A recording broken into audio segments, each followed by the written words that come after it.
All right. Hey, everyone. Let's jump into a deep dive into some funky brews. We're talking California Wild Ales today. A San Diego brewery known for their, those sour beers. And we know you're a craft beer fan. And they've got 2 locations in San Diego, each with their own vibe. But the real interesting thing is their process. It's all about, like, slow aging, local ingredients, and embracing the funk. Yeah, they're not just following trends, they're pushing the boundaries here. We're talking 9 to 12 months of aging in oak barrels. And get this, they use a mix of American, French, and Hungarian oak. Okay, now that's interesting. Different oak for different flavors. I usually just try to figure out if I like the beer or not. So break it down for me. What kind of impact does this oak aging have on the final product? Well, think of the oak barrels like a big spice rack for the beer. Each type of oak adds its own unique twist. American oak, for instance, is known for its vanilla and coconut. You might even get a hint of dill, which, believe it or not, works surprisingly well with sour beers. Dill. Okay, now I really need to try this.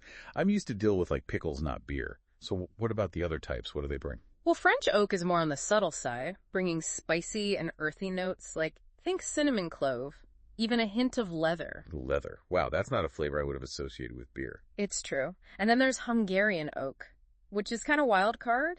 It can add these really interesting smoky and earthy flavors. Some people even compare it to tobacco or a hint of bacon. Whoa. Okay, so we've got vanilla, coconut, dill, cinnamon, clove, leather tobacco, and bacon, all from different types of oak. Just way more complex than I ever imagined. But they don't just stop at oak, right? I was reading about how California Wild Ales is really into using local ingredients, too. What's the story there? That's right. They're all about showcasing the flavors of San Diego. They source fresh produce directly from local farmers and even backyard growers. It's a way to connect with the community and create something truly unique. I love that. So they're not just brewing beer. They're building relationships and supporting local agriculture. Makes you feel good about drinking their beer, knowing it's contributing to the community. And speaking of local ingredients, tell me more about this fresh fruit they add after barrel aging. What's the purpose of that? Adding fresh fruit after the initial barrel aging is where things get really interesting. This triggers a second fermentation process that lasts another 4 to 8 weeks. It's a technique called mixed fermentation because you're introducing new yeasts and bacteria from the fruit, and that adds even more depth and complexity to the final product. So it's like they're creating a whole ecosystem of flavors in these barrels. I have to ask about 2 specific beers that caught my eye. The Goose Loco and the Peach Cobbler. Just the names alone make my mouth water. Those are some excellent choices. Both are small batch mixed fermentation beers that have been aged for at least 12 months. The Ghost Loco is their take on a traditional German-style sour wheat ale, but with a California twist. They actually soak Hungarian oak in añejo tequila for 2 months before adding it to the beer, along with whole bear's limes, sea salt, and agave nectar. Tequila-soaked oak. Now, that's an innovation. I can see why they call themselves San Diego's Sour House. They're definitely not afraid to experiment. But tequila and sour beer, that's a combo I never would have thought of. Do you think that kind of experimentation is attracting a new audience to sour beers? It's definitely pushing the boundaries. You've got those classic sour beer fans who love that tartness and complexity. But then you also have people who might be intimidated by traditional sours. Adding those unexpected elements like tequila or fruit can make the style more approachable and exciting for a wider audience. That makes sense. Now, what about the Peach Cobbler? That sounds like it could be dangerously delicious. The Peach Cobbler is a pastry sour ale, which is a style that's become incredibly popular in recent years. It's aged on, as they put it, a ridiculous amount of peaches for 2 months. Then they add bourbon Madagascar, vanilla beans, and cinnamon to create that warm, comforting peach cobbler flavor profile. Okay, you're really speaking my language now. Yeah. So we've got these amazing, innovative beers. But it sounds like there's more to California Wild Ales than just what's in the glass. Tell me a bit about their presence in the San Diego community. They're very active in the San Diego craft beer scene. Their website lists a bunch of events, like a pregame gathering for the San Diego Gulls hockey team, and even OB Oktoberfest with a special beer release. Wow, so they're really embracing that community spirit. I love that they're getting involved in local events and bringing people together. I mean, who doesn't love a good beer festival, especially when it features unique sours like these? And what about this Paint and Pint night? That sounds like fun. It's a great way to experience the brewery and get creative at the same time. They seem to be all about fostering a sense of community and making sour beer accessible and enjoyable for everyone. That's fantastic. And for our listener, who's clearly a craft beer fan, I think a visit to either of their locations would be a must-do when in San Diego. It's a chance to not only taste these incredible beers, but also experience the vibrant craft beer culture that San Diego has to offer. Absolutely. It's an opportunity to see firsthand how California Wild Ales is pushing the boundaries of sour beer while staying true to their San Diego roots. Okay, I'm starting to get why they call themselves San Diego Sour House. They're really making a name for themselves with these unique brews and events. It's like they've created a little world of sour beer goodness. They really have. And what's fascinating is how they've managed to balance tradition and innovation. They're using those classic souring techniques, but they're not afraid to experiment with new ingredients and flavors. Yeah, you mentioned that they use a mix of American, French, and Hungarian oak for their barrel aging. It sounds like a symphony of oak. But how do those different oak flavors actually come through in the finished beer? It's all about how the wood interacts with the beer during aging. Those oak barrels act like a giant tea bag, slowly infusing the beer with their unique characteristics. American oak tends to impart those bold vanilla and coconut flavors, almost like a creamy sweetness. So it's not just about the sourness. There's a whole other layer of flavor coming from the oak.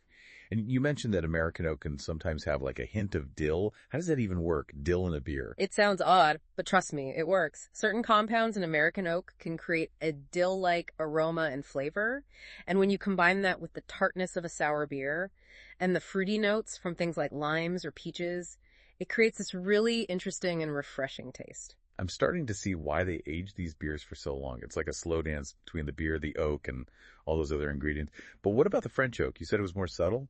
Exactly. French oak is known for its spiciness. It can add notes of cinnamon clove or even black pepper. Think of it like a warm hug for your taste buds. It adds complexity without being too overpowering. I love that description, a warm hug. Making me think of cozy nights by the fireplace, but with a sour beer in hand.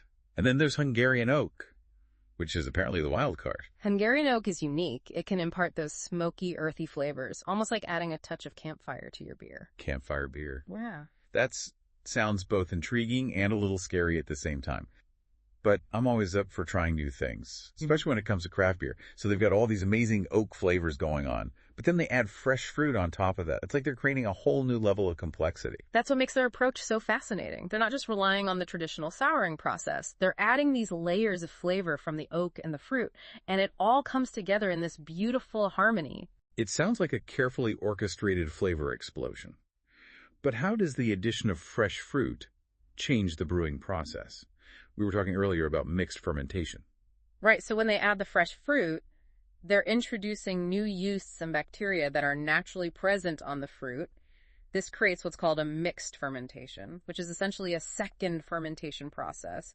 These new yeasts and bacteria go to work on the sugars in the fruit, producing even more complex flavors and aromas. It's like a whole new symphony of flavors is starting up in those barrels. Wow. So it's not just about adding fruity sweetness. It's actually changing the entire character of the beer. Okay, let's get back to those two specific beers we were talking about, the Goose Loco and the Peach Cobbler. I'm dying to know what they actually taste like. Let's start with the Goose Loco. Imagine taking a sip of this beer. The first thing you'll notice is that vibrant tartness from the limes, like a burst of sunshine in your mouth. But then you get that subtle, salty note from the sea salt, which really amplifies the lime flavor. And then, just when you think you've got it all figured out, that tequila-soaked oak kicks in with this warm, slightly spicy finish. It sounds like a fiesta in a glass. It really does. It's tart refreshing and a little bit unexpected, and it pairs perfectly with all sorts of Mexican-inspired cuisine.